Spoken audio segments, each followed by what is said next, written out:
Did you know that the sweetest morning coffee ritual can become a prison? Sarah thought her boyfriend was romantic when he insisted they share coffee every morning before work. He'd wake up early, brew her favorite blend, and they'd sit together planning their day. It felt like love. But love doesn't demand explanations when you're 5 minutes late from work. Love doesn't interrogate you for wanting to sleep in one morning.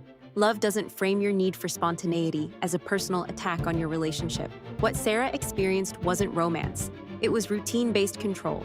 Her partner weaponized predictability. Every shared ritual became a tracking device.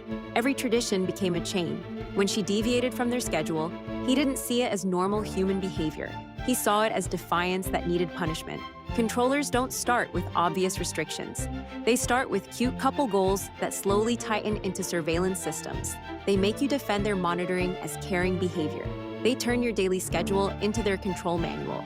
The most dangerous cages are the ones we mistake for love.